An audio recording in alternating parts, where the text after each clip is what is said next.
ਖਬਰ ਆਈ ਹੈ ਵੀ BMO ਨੇ ਕਾਰਾਂ ਵਾਸਤੇ ਲੋਨ ਦੇਣ ਤੋਂ ਨਾ ਕਰ ਦਿੱਤੀ। ਹਾਂ, ਜਦੋਂ ਹੁਣ ਵਿਆਜ ਵੱਧਦਾ ਹੈਗਾ ਤੇ ਬੈਂਕਾਂ ਦਾ ਵੀ ਕੰਮ ਖਰਾਬ ਹੋਣ ਲੱਗ ਪੈਂਦਾ। ਦੇਖੋ ਸਾਰੇ ਬੰਦੇ ਰੋ ਰਹੇ ਆ, ਉਹ ਤਾਂ ਇਹ ਹੈਗਾ ਵੀ ਦਰ ਬੱਟ ਜਮਾਨਾ ਕੱਟ ਭਲੇ ਦੇ ਰਾਹ ਬਣ ਗਏ, ਭਲੇ ਦੇ ਰਾਹ। ਹਾਂ, ਸੋ ਇਹ ਹੈਗਾ ਵੀ ਥੋੜ੍ਹਾ ਬਹੁਤ ਟਾਈਮ ਤਾਂ ਔਖੇ ਹੋਣਾ ਪੈਣਾ। ਸਟ੍ਰੈਸ ਥੱਲੇ ਵੀ ਉਹੀ ਹੈਗਾ ਵੀ ਰੇਟ ਜਿੰਨਾ ਮਰਜ਼ੀ ਵੱਧ ਗਿਆ ਉਹਦੇ ਵਿੱਚ 2% ਹੋਰ ਪਾ ਕੇ ਕੁਆਲੀਫਾਈ ਕਰੋ, ਕਿਉਂਕਿ ਸਟ੍ਰੈਸ ਉਦੋਂ ਸੀਗਾ ਵੀ ਜਦੋਂ ਰੇਟ ਸੀਗੇ 1.5-2% ਪਈ, ਜੇ ਰੇਟ 5% ਹੋ ਗਿਆ ਤੁਸੀਂ ਕਿੱਦਾਂ ਅਫੋਰਡ ਕਰੋਗੇ। ਹੁਣ ਅਫੋਰਡੇਬਿਲਿਟੀ ਤਾਂ ਪਹਿਲਾਂ ਹੀ ਬੜਾ ਇਸ਼ੂ ਹੈਗਾ, ਬਸ ਹੀ ਹੋਈ ਪਈ ਹੈ। ਹਾਂ, so why do we have stress test now, ਜਿਹੜੇ 2% ਕਿਉਂ ਹੋਰ ਐਡ ਕਰ ਰਹੇ। ਇਹ ਅੱਜ ਅਸੀਂ ਬੇਨਤੀ ਕੀਤੀ ਹੈ ਬਲਦੇਵ ਢਾਹ ਜੀ ਨੂੰ, ਜਿਹੜੇ ਮੌਰਗੇਜ ਐਕਸਪਰਟ ਵੀ ਨੇ, ਇਕੋਨਮੀ ਦੇ ਐਕਸਪਰਟ ਵੀ ਨੇ।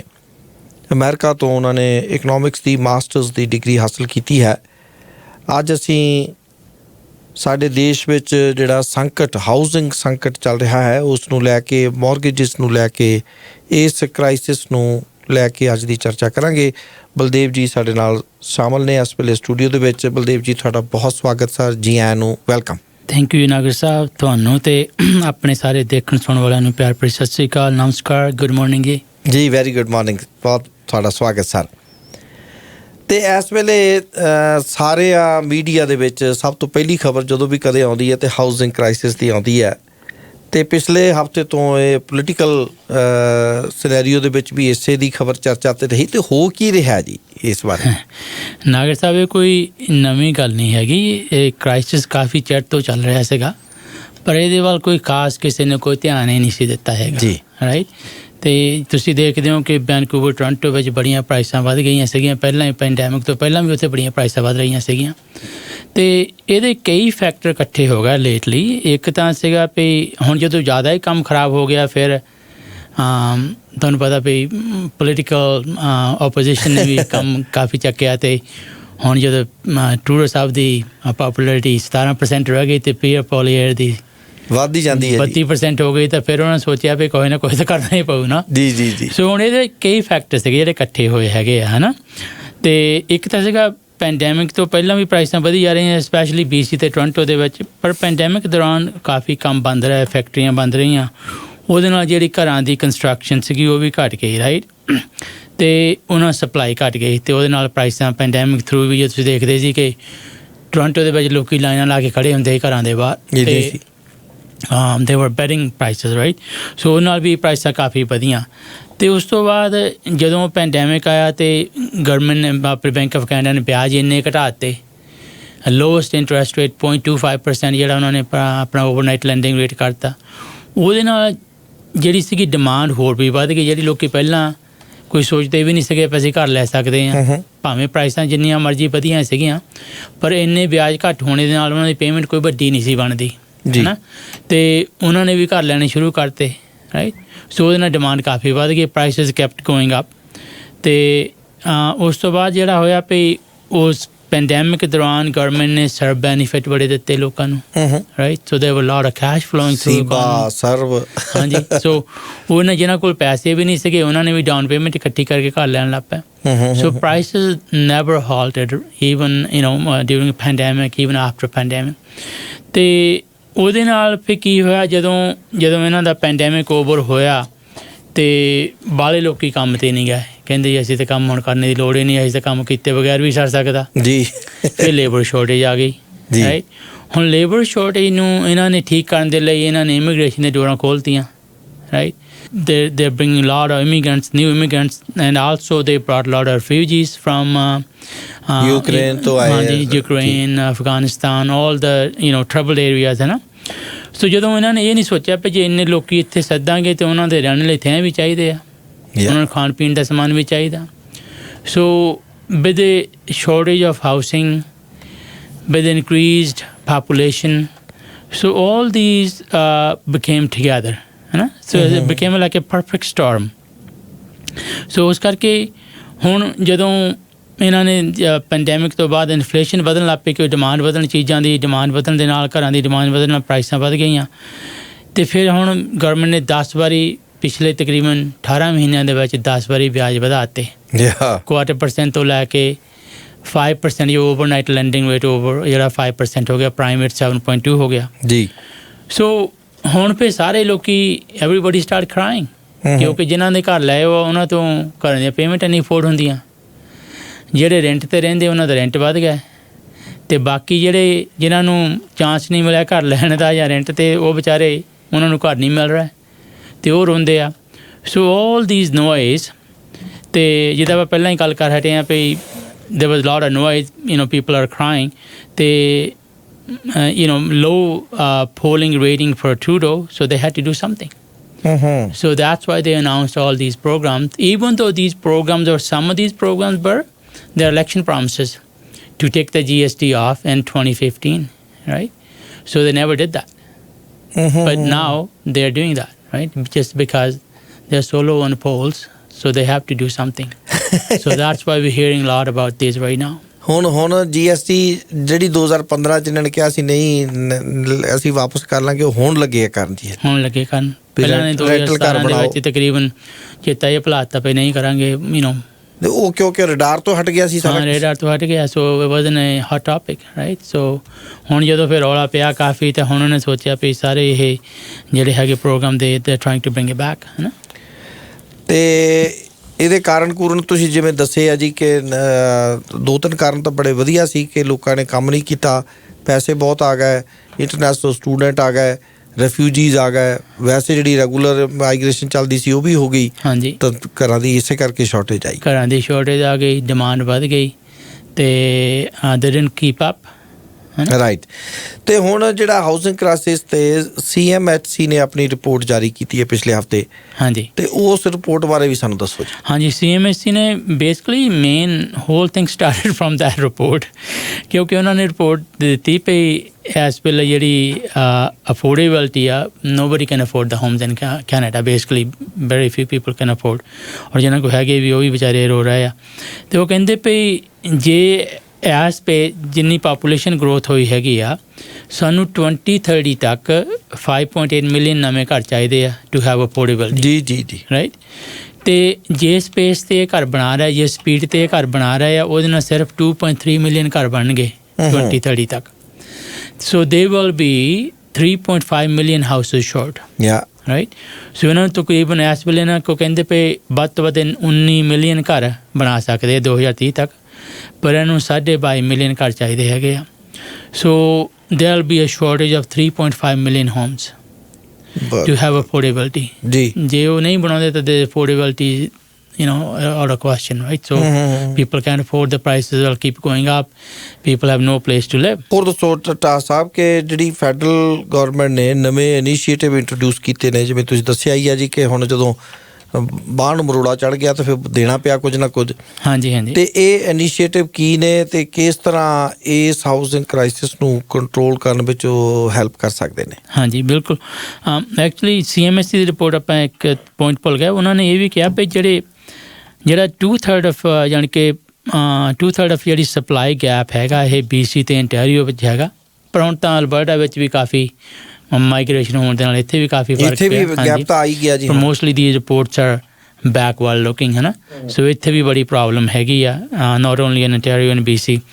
ਅਤੇ ਅਫੋਰਡੇਬਿਲਟੀ ਦੇ ਉੱਤੇ ਹੀ ਉਹਨਾਂ ਨੇ ਇੱਕ ਹੋਰ ਗੱਲ ਕਹੀ ਸੀ ਕਿ 2003 ਅਤੇ 2004 ਦੇ ਵਿੱਚ ਤਕਰੀਬਨ ਲੋਕ ਜਿਹੜੇ BC ਅਤੇ ਇੰਟੈਰੀਓ ਵਿੱਚ ਤਕਰੀਬਨ 40% ਇਨਕਮ ਦਾ ਜਿਹੜਾ ਉਹ ਘਰਾਂ ਦੇ ਟਵਰਡ ਹਾਊਸ ਹੋਲਡ ਜਾਂਦਾ ਸੀਗਾ, ਜਿਹੜਾ ਕਿ ਹੁਣ ਉਹ 60% ਤੋਂ ਵੀ ਜ਼ਿਆਦਾ ਆ।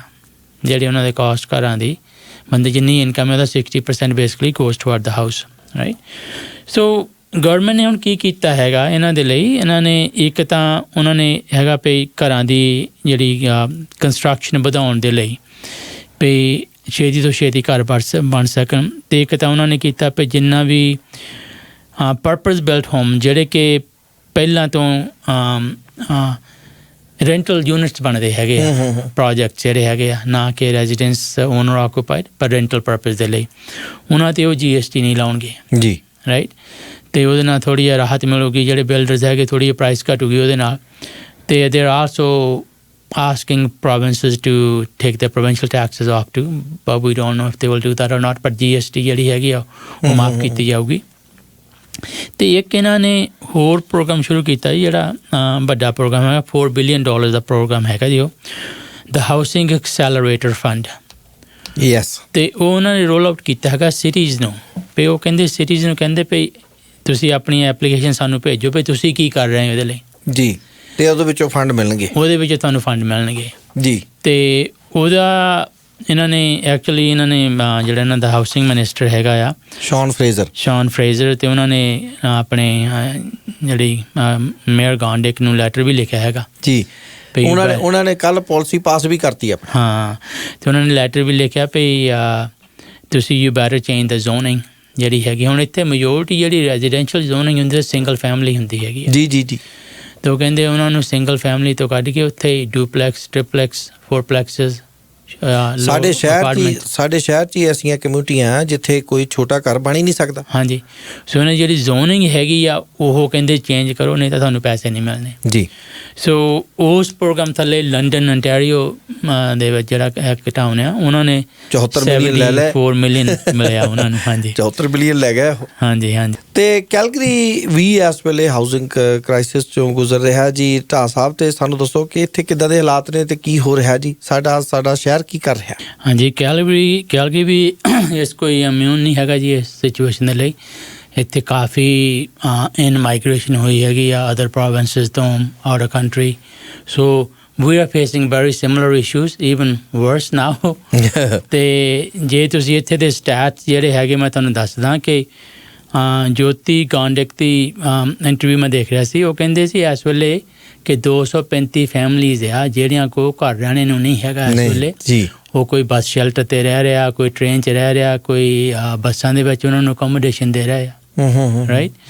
ਅਤੇ ਦੇਰ ਆਰ ਕਹਿੰਦੇ 4500 ਐਪਲੀਕੇਸ਼ਨ ਹੈਗੀਆਂ ਅਫੋਰਡੇਬਲ ਹਾਊਸਿੰਗ ਦੇ ਲਈ। ਸਿਟੀ ਅਫੋਰਡੇਬਲ ਹਾਊਸਿੰਗ ਪ੍ਰੋਵਾਈਡ ਕਰਦਾ ਉਹਨਾਂ ਲੋਕਾਂ ਨੂੰ, ਅਤੇ 4500 ਐਪਲੀਕੇਸ਼ਨ ਦੀ ਵੇਟਿੰਗ ਲਿਸਟ ਹੈਗੀ ਆ।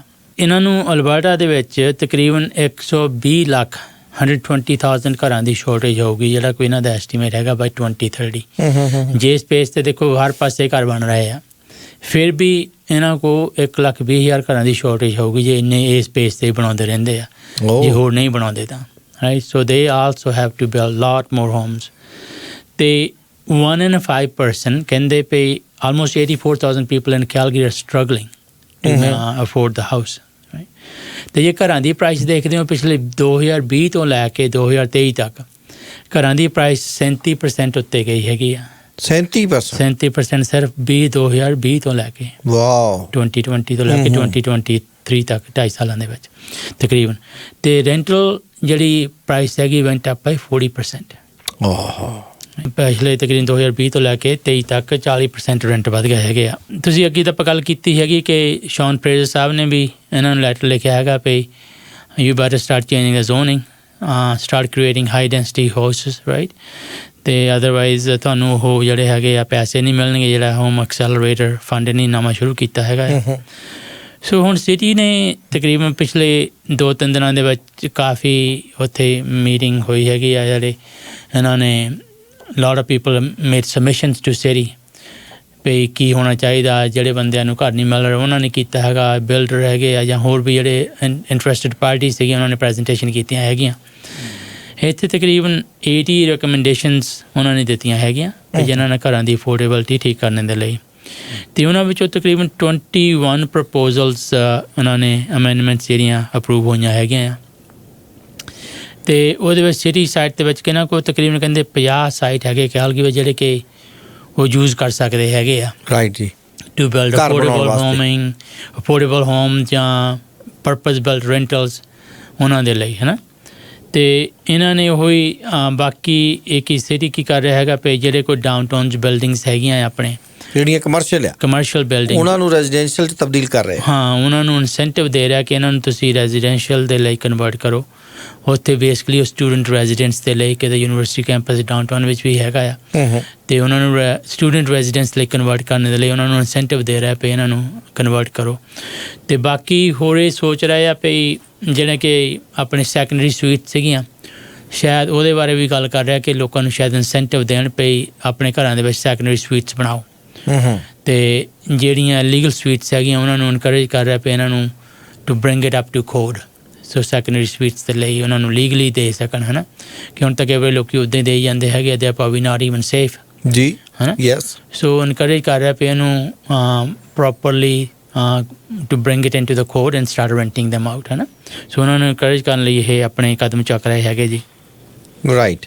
ਅਤੇ ਹੁਣ ਇਸ ਵੇਲੇ ਜਿਹੜਾ ਹਾਊਸਿੰਗ ਕ੍ਰਾਈਸਿਸ ਆ, ਇਹਦੇ ਵਿੱਚ ਤੇ ਜਾਣ ਤੋਂ ਪਹਿਲਾਂ ਜਿਹੜਾ ਮੌਰਗੇਜ ਸਟ੍ਰੈਸ ਟੈਸਟ ਆ ਜੀ, ਉਹ ਕਿੰਨਾ ਕੁ ਔਖਾ ਹੋ ਚੁੱਕਿਆ ਜੀ ਹੁਣ ਇਸ ਵੇਲੇ?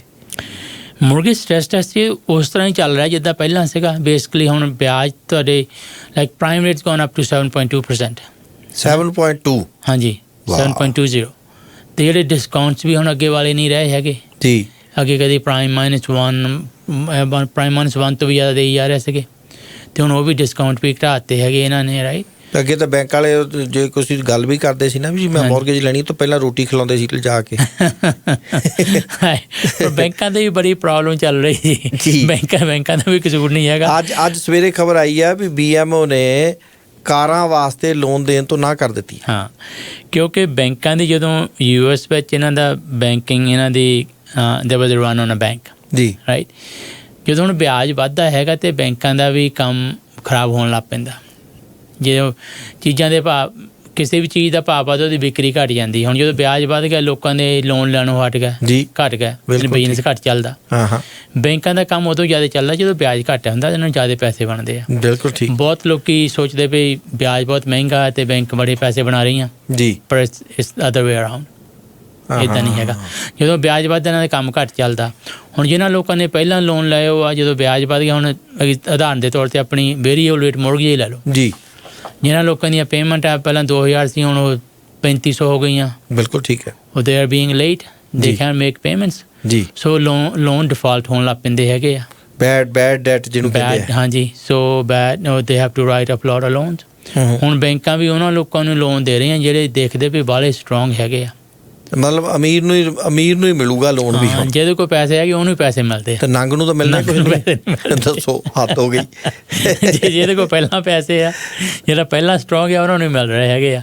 ਸੋ getting back to your stress test, ਉਹ ਸਟ੍ਰੈਸ ਟੈਸਟ ਥੱਲੇ ਵੀ ਉਹੀ ਹੈਗਾ ਵੀ ਰੇਟ ਜਿੰਨਾ ਮਰਜ਼ੀ ਵੱਧ ਗਿਆ, ਉਹਦੇ ਵਿੱਚ 2% ਹੋਰ ਪਾ ਕੇ ਕੁਆਲੀਫਾਈ ਕਰੋ। ਤੁਸੀਂ ਦੱਸਿਆ ਹਾਂਜੀ 7.2% ਪ੍ਰਾਈਮ ਰੇਟ। ਇਹਦੇ ਵਿੱਚ 2 ਹੋਰ ਪਾਈਏ। ਇਹਦੇ ਜੇ ਤੁਹਾਨੂੰ ਥੋੜ੍ਹਾ ਬਹੁਤ ਅੱਧਾ % ਡਿਸਕਾਊਂਟ ਵੀ ਮਿਲਦਾ, ਚਲੋ ਤੁਹਾਨੂੰ 6.7 ਹੋ ਗਿਆ, ਪਰ ਉਹਦੇ ਵਿੱਚ 2% ਪਾ ਕੇ ਤੁਹਾਨੂੰ ਕੁਆਲੀਫਾਈ ਕਰਨਾ ਪੈਂਦਾ। 6.7 ਪਲੱਸ 2% 8.7। 8.7 ਤੇ ਤੁਸੀਂ ਐਲੀਜੀਬਲ ਹੋਣਾ, 8.7 ਤੇ ਤੁਸੀਂ ਕੁਆਲੀਫਾਈ ਕਰਨਾ ਜੀ। So I don't know why the stress is still there, ਕਿਉਂਕਿ ਸਟ੍ਰੈਸ ਟੈਸਟ ਉਦੋਂ ਸੀਗਾ ਵੀ ਜਦੋਂ ਰੇਟ ਸੀਗੇ 1.5-2% ਪਈ। ਜੇ ਰੇਟ 5% ਹੋ ਗਿਆ, ਤੁਸੀਂ ਕਿੱਦਾਂ ਅਫੋਰਡ ਕਰੋਗੇ? ਹੁਣ ਅਫੋਰਡੇਬਿਲਿਟੀ ਤਾਂ ਪਹਿਲਾਂ ਹੀ ਬੜਾ ਇਸ਼ੂ ਹੈਗਾ, ਬਸ ਹੀ ਹੋਈ ਪਈ ਹੈ। ਹਾਂ, so why do we have stress test now, ਜਿਹੜੇ 2% ਕਿਉਂ ਹੋਰ ਐਡ ਕਰ ਰਹੇ ਆ, right. So it is stress test still there. ਜਿਹੜਾ ਵੀ ਤੁਹਾਡਾ ਰੇਟ ਹੈਗਾ ਉਹਦੇ ਵਿੱਚ 2% ਪਾ ਕੇ ਤੁਹਾਨੂੰ ਕੁਆਲੀਫਾਈ ਕਰਨਾ ਪੈਂਦਾ। ਅਤੇ ਉੱਦਾਂ ਜੇ ਰੇਟ ਤੁਹਾਡਾ ਜੋ ਮਰਜ਼ੀ ਹੋਵੇ, ਪਰ ਜਿਹੜਾ ਵੀ ਤੁਹਾਡਾ ਰੇਟ ਹੈਗਾ ਉਹ 'ਚ 2% ਪਾ ਕੇ ਕੁਆਲੀਫਾਈ ਕਰੋ, ਫਿਰ ਦੇਖੋ ਤੁਸੀਂ ਕਿੰਨੇ ਲਈ ਕੁਆਲੀਫਾਈ ਕਰਦੇ। ਅਤੇ ਬੜਾ ਮੁਸ਼ਕਿਲ ਹੀ ਹੈ ਜੇ ਤਾਂ। ਹਾਂਜੀ, ਇਟ ਇਜ਼ ਵੈਰੀ ਡਿਫੀਕਲਟ। ਹੁਣ ਆਮ ਬੰਦਾ ਤਾਂ ਕੁਆਲੀਫਾਈ ਨਹੀਂ ਕਰ ਰਿਹਾ। ਛੋਟੇ ਘਰ ਹੀ ਹੁਣ ਵਿਕਣਗੇ ਫਿਰ, ਇਹਦਾ ਮਤਲਬ ਮੈਜੋਰਟੀ ਤਾਂ ਫਿਰ ਛੋਟੇ ਵਿਕ ਰਹੇ ਆ, ਰਾਈਟ। ਜਿਹੜਾ ਹੁਣ ਬੰਦਾ ਹੁਣ ਤਾਂ ਅਪਾਰਟਮੈਂਟਾਂ ਦੀ ਸੇਲ ਬਹੁਤ ਵਧੀਆ ਚੱਲਦੀ। ਹਾਂਜੀ, ਅਪਾਰਟਮੈਂਟਸ ਜਿਹੜੀਆਂ ਟਾਊਨ ਹਾਊਸਿਸ, ਰੋ ਹਾਊਸਿਸ। ਸੋ ਵੱਡੇ ਘਰ ਤਾਂ ਬੰਦੇ ਅਫੋਰਡ ਨਹੀਂ ਕਰ ਸਕਦੇ, ਰਾਈਟ। ਜੇ $1,00,000 ਵੀ ਬਣਾਉਣੇ, ਤੁਹਾਨੂੰ 3-4 ਲੱਖ ਦਾ ਲੋਨ ਮਿਲਦਾ ਬੜੀ ਹੱਦ, right. So you can find anything. ਹੁਣ ਤਾਂ ਅਪਾਰਟਮੈਂਟਾਂ ਵੀ ਬੜੀਆਂ ਮਹਿੰਗੀਆਂ ਹੋਈਆਂ ਜੀ। ਅਤੇ ਹੁਣ ਇਸ ਹਾਊਸਿੰਗ ਕ੍ਰਾਈਸਿਸ ਦਾ ਢਾਹ ਸਾਹਿਬ ਸਲਿਊਸ਼ਨ ਫਿਰ ਕੀ ਆ? ਕੀ ਹੋਣਾ ਚਾਹੀਦਾ ਕਿ ਆਪਾਂ ਕੋਈ ਘਰ ਤਾਂ ਲੈ ਸਕੀਏ? ਹਾਂ, ਸਲਿਊਸ਼ਨ ਦੇਖੋ ਨਾਗਰ ਸਾਹਿਬ, ਇਹਦਾ ਕੋਈ ਕੁਇਕ ਫਿਕਸ ਨਹੀਂ ਹੈਗਾ। It will take time. ਜੇ ਘਰ ਬਣਾਉਣੇ ਦੇ ਲਈ ਤਕਰੀਬਨ ਜੋ ਤੁਸੀਂ ਜਿਹੜਾ ਡਿਵੈਲਪਰ ਹੈਗਾ ਸਿਟੀ ਨੂੰ ਜਾਂਦਾ, ਇਸ ਵੇਲੇ ਜਿਹੜਾ ਇਹਨਾਂ ਦਾ 3 ਤੋਂ 5 ਸਾਲ ਲੱਗਦੇ ਅਪਰੂਵਲਸ ਲੈਣ ਦੇ ਲਈ। ਅੱਛਾ ਜੀ। ਜੇ ਪਹਿਲਾਂ ਤੁਸੀਂ ਉੱਥੇ ਸਿਟੀ ਤੋਂ ਜ਼ੋਨਿੰਗ ਚੇਂਜ ਕਰਵਾਓ, ਫਿਰ ਸਰਵਿਸਿਜ਼ ਪੈਣੀਆਂ, ਫਿਰ ਜਾ ਕੇ ਲੋਟ ਬਣਦੇ ਆ, ਫਿਰ ਬਿਲਡਰ ਕੰਮ ਸ਼ੁਰੂ ਕਰੂਗਾ, ਫਿਰ ਤੁਹਾਨੂੰ ਜਾ ਕੇ ਸਾਲ ਬਾਅਦ ਘਰ ਮਿਲਦਾ। ਇਸ ਵੇਲੇ ਤਕਰੀਬਨ ਇਹ 5 ਸਾਲ ਦਾ ਟਾਈਮ ਹੈਗਾ। ਹੁਣ ਉਹ ਹੀ ਇਹਨੂੰ ਸਪੀਡ ਅਪ ਕਰਨ ਦੀ ਲਈ ਜਿਹੜੀ ਗਵਰਨਮੈਂਟ ਇਨਸੈਂਟਿਵ ਦੇ ਰਹੀ ਆ ਆਪਾਂ ਨੂੰ, ਜਿਹੜਾ ਐਕਸੈਲਰੇਟਰ ਫੰਡ ਸ਼ੁਰੂ ਕੀਤਾ, ਉਹ ਆਪਣੀ ਗਵਰਨਮੈਂਟ ਨੂੰ ਕਹਿ ਰਿਹਾ ਕਿ ਐਗਜ਼ਿਸਟਿੰਗ ਜਿੱਥੇ ਘਰਾਂ ਦੇ ਵਿੱਚ ਰੈਜ਼ੀਡੈਂਸ਼ੀਅਲ ਦੇ ਵਿੱਚ ਉਹਨਾਂ ਨੂੰ ਕੁਇਕ ਫਿਕਸ ਉੱਥੇ ਹੋ ਸਕਦਾ ਵੀ ਉੱਥੇ ਲੋਕਾਂ ਨੂੰ ਅਲਾਓ ਕਰੋ ਸੈਕੰਡਰੀ ਸਵੀਟਸ, ਅਲਾਓ ਕਰੋ ਲੇਨ ਬੇ ਹੋਮਸ, ਅਲਾਓ ਕਰੋ ਹਾਈ ਡੈਂਸਿਟੀ ਹੋਮਸ, ਰਾਈਟ। ਅਤੇ ਜਿਹੜਾ ਸੈਕੰਡ ਹੈਗਾ, ਮੇਨ ਪ੍ਰੋਬਲਮ ਹੈਗੀ ਕਿ ਜਿਹੜੇ ਇੱਥੇ ਦਾ ਅਪਰੂਵਲ ਸਿਸਟਮ ਹੈਗਾ, ਉਹ ਜ਼ਿਆਦਾਤਰ ਹੱਲੇ ਵੀ ਪੇਪਰ ਬੇਸਡ ਹੈਗਾ। ਜੇ ਤੁਸੀਂ ਸਿਟੀ ਤੋਂ ਕੋਈ ਅਪਰੂਵਲ ਲੈਣ ਜਾਣਾ, ਉੱਥੇ ਉਹਨਾਂ ਤੁਸੀਂ ਡਰਾਇੰਗਸ ਬਣਾ ਕੇ ਦਿੰਦੇ ਹੋ। ਹਾਂਜੀ ਹਾਂਜੀ ਫਿਰ ਉਹ ਪੇਪਰ ਬੇਸ ਦੇ ਕੇ ਅਪਰੂਵਲ ਦਿੰਦੇ ਤੁਹਾਨੂੰ, ਸਟੈਂਪ ਲਾ ਕੇ ਆ ਜੀ ਅਪਰੂਵ ਹੋ ਗਿਆ, ਤੁਸੀਂ ਆ ਕੇ ਘਰ ਬਣਾ ਲਓ। ਸੋ ਦੇ ਹੈਵ ਟੂ ਡਿਜੀਟਾਈਜ਼ ਦੈਟ। ਇਹਨਾਂ ਨੂੰ ਉਹ ਇਲੈਕਟ੍ਰੋਨਿਕ ਬੇਸਿਸ ਕਰਨਾ ਪਊਗਾ, ਹੈ ਨਾ। ਸੋ ਉਸੇ ਕਰਕੇ ਗਵਰਨਮੈਂਟ ਪੈਸੇ ਦੇ ਰਹੇ ਕਿ ਤੁਸੀਂ ਇਨਫਰਾਸਟਰਕਚਰ ਲਈ ਜਾਂ ਤੁਸੀਂ ਉਹਨਾਂ ਨੂੰ ਆਪਣੇ ਸਿਸਟਮ ਨੂੰ ਅਪਗ੍ਰੇਡ ਕਰਨ ਲਈ ਅਪਗ੍ਰੇਡ ਕਰੋ। So they want to bring it down to less than 2 years ਉਹਦੇ ਲਈ। Okay. So all levels of government has to work together. ਅਤੇ ਜਿਹੜੇ ਬਿਲਡਰਸ ਹੈਗੇ ਆ ਆਪਣੇ ਜਾਂ ਇਹਨਾਂ ਦੇ ਡਿਵੈਲਪਰਸ ਹੈਗੇ, they all have to come together to come up with solutions, ਹੈ ਨਾ। So provincial governments, federal governments, the local governments have to work together to bring more housing online. ਪਰ ਇਹਨਾਂ ਦਾ ਜੇ ਸੇਮ ਪੇਜ ਤੇ ਆਉਣਾ ਤਾਂ ਫਿਰ ਕਈ ਵਾਰ ਜਿਹੜੇ ਪੋਲੀਟੀਕਲ ਡਿਫਰੈਂਸਿਸ ਨੇ, ਜਿਵੇਂ ਅਲਬਰਟਾ ਦਾ ਤੇ ਫੈਡਰਲ ਸਰਕਾਰ ਦਾ ਸਾਡਾ ਹੈਗਾ, ਤਾਂ ਫਿਰ ਉਹ ਕਿਵੇਂ ਸੈੱਟ ਹੋਊਗਾ? ਪ੍ਰੋਬਲਮ ਤਾਂ ਉਹੀ ਹੈ ਨਾ। ਹੁਣ ਜਿਹੜੀ ਪ੍ਰੋਬਲਮ ਚੱਲਦੀ, ਹੁਣ ਸਿਟੀ ਜਿਹੜੇ ਹੈਗੇ ਉਹ ਸਿਟੀ ਨੂੰ ਕਹਿ ਰਹੇ ਵੀ ਜਿਹੜੀ ਰੈਜ਼ੀਡੈਂਸ਼ੀਅਲ ਜ਼ੋਨਿੰਗ ਹੈਗੀ ਇਹਨੂੰ ਚੇਂਜ ਕਰਕੇ ਬਣਾ ਦਿਓ ਹਾਈ ਡੈਂਸਿਟੀ, ਅਸੀਂ ਤੁਹਾਨੂੰ ਸਿੱਧੇ ਪੈਸੇ ਦੇ ਦਿਆਂਗੇ। ਹਾਂ, ਪਰ ਹੁਣ ਜਿਹੜੇ ਬੰਦਿਆਂ ਨੇ ਘਰ ਲਏ ਉਹ ਸਿੰਗਲ ਰੈਜ਼ੀਡੈਂਸ, ਉਹ ਕਹਿੰਦੇ ਤੁਸੀਂ ਕਿਉਂ ਚੇਂਜ ਕਰ ਸਕਦੇ? Why are you changing the zoning? ਅਸੀਂ is not in my backyard, right? That's the mental. ਹਾਂ, ਕਿਉਂਕਿ ਉਹ ਤਾਂ ਰੌਲਾ ਪਾਉਣਗੇ ਕਿ ਅਸੀਂ ਮਹਿੰਗੇ ਘਰ ਇਸੇ ਕਰਕੇ ਖਰੀਦੇ ਸੀ ਕਿ ਇਸ ਕਮਿਊਨਿਟੀ 'ਚ ਤੁਸੀਂ ਹੋਰ ਕੋਈ ਘਰ ਨਹੀਂ ਬਣਾਉਣੇ ਇੱਥੇ। ਹੁਣ ਸਿਟੀ ਕਾਉਂਸਲਰ ਨੇ ਇਲੈਕਟ ਵੀ ਹੋਣਾ ਦੁਬਾਰਾ ਜੀ, ਉਹ ਕੀ ਕਰੂਗੇ? ਹਾਂ, so that's the problem, right? So lot of issues ਜਿਹੜੇ ਹੈਗੇ ਰਿਜ਼ੋਲਵ ਕਰਨੇ ਲਈ। ਹੁਣ ਸਿਟੀ ਆ ਕੇ ਤਾਂ ਕਹਿ ਨਹੀਂ ਸਕਦਾ ਵੀ ਤੇਰੇ $1 million ਦਾ ਘਰ ਲਿਆ, ਤੇਰੇ ਨਾਲ ਲਿਆ ਕੇ ਅਸੀਂ ਹੁਣ ਡੁਪਲੈਕਸ ਬਣਾ ਦੇਣਾ, ਹੈ ਨਾ ਜੀ। So there is big issues that have to be resolved, ਹੈ ਨਾ। ਸੋ ਹੁਣ ਜਿੱਥੋਂ ਜਿਹੜੀ ਦੇਰ ਲੋਟ ਆਫ ਪੋਲੀਟਿਕਸ ਟੂ, ਕਿਉਂਕਿ ਜਿੱਥੋਂ ਉਹਨਾਂ ਨੂੰ ਵੋਟਾਂ ਮਿਲਣੀਆਂ ਹੈਗੀਆਂ ਆ, ਉਹਨੂੰ ਉਹ they will look them at favourably, ਹੈ ਨਾ। ਬਿਲਕੁਲ ਠੀਕ। ਅਤੇ ਹੁਣ ਸਿਟੀ ਨੂੰ ਸਪੈਸ਼ਲੀ ਘੱਟ ਤਾਂ ਸਿਟੀ 'ਚ ਬਣਨੇ ਨਾ। ਹੁਣ ਸਿਟੀ ਕਾਉਂਸਲਰ ਦੀ ਬੜੀ ਪ੍ਰੋਬਲਮ ਹੈਗੀ ਉਹਨਾਂ ਨੂੰ ਵੀ, ਨੈਚੁਰਲੀ। ਹਾਂ, ਸੋ ਹੁਣ ਜਿਹੜੇ ਹੈਗੇ ਇਹੀ ਦੇਖ ਰਿਹਾ ਵੀ ਜਿਹੜੇ ਸਿਟੀ ਓਨਡ ਪ੍ਰੋਪਰਟੀ ਹੈਗੀਆਂ ਐਟਲੀਸਟ ਉਹ ਦਿੱਤੀਆਂ ਜਾਣ ਉਹਨਾਂ ਨੂੰ, ਜਿਹੜੇ ਪਰਪਸ ਬਿਲਟ ਹੋਮ ਰਿਡਿਊਸਡ ਰੇਟ 'ਤੇ, ਉਹਦੇ ਲਈ ਵੀ ਸਿਟੀ ਨੂੰ ਅਪਰੂਵਲ ਲੈਣੀ ਪੈਣੀ ਆ, ਮਤਾ ਪਾਸ ਕਰਵਾਉਣਾ ਪੈਣਾ। So it's not A overnight fix, but it take lot of considered efforts from everybody involved, right. ਅਤੇ ਕੋਈ ਸਲਾਹ, ਕੋਈ ਟਿਪਸ ਕੋਈ ਸਾਡੇ ਸੁਣਨ ਵਾਲਿਆਂ ਲਈ? ਟਿਪਸ ਦੇਖੋ, ਸਾਰੇ ਬੰਦੇ ਰੋ ਰਹੇ ਆ।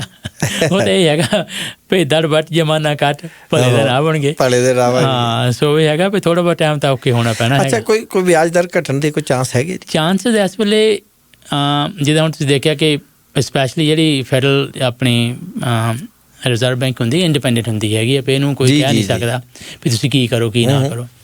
But I think they also becoming under a lot of political pressure. ਨਹੀਂ, ਪਰ ਜਦੋਂ ਮਹਿੰਗਾਈ ਵੱਧ ਰਹੀ ਸੀ, ਇਨਫਲੇਸ਼ਨ ਉੱਪਰ ਜਾ, ਉਦੋਂ ਇਹ ਸੁੱਤੇ ਪਏ ਸੀ। ਹਾਂ, and they kept interest rate too low for too long. ਜੀ, that's what also caused part of the problem. I mean, that's not the whole problem, ਪਰ ਕਿਉਂਕਿ shortage of supplies ਹੈ, there is supply shortage. ਹੁਣ ਮਾਰ ਕੇ ਸੋਨ ਤਾਂ ਹੁਣ ਵੱਖੀਆਂ ਸਜਾਤੀਆਂ ਲੋਕਾਂ ਦੀਆਂ। ਸੋ ਉਸ ਕਰਕੇ ਪਰ they are getting under a lot of political pressure from every government. ਸਾਰੇ ਕੀ ਕਹਿ ਰਹੇ ਵੀ ਵਿਆਜ ਨਾ ਵਧਾਓ, BC ਦਾ ਪ੍ਰੀਮੀਅਰ ਕਹਿੰਦਾ ਹੈ ਵਿਆਜ ਨਾ ਵਧਾਓ। ਹਾਂ, 3 ਪ੍ਰੀਮੀਅਰਾਂ ਨੇ ਚਿੱਠੀਆਂ ਲਿਖੀਆਂ ਇਹਨਾਂ ਨੇ, ਚਿੱਠੀਆਂ ਲਿਖੀਆਂ।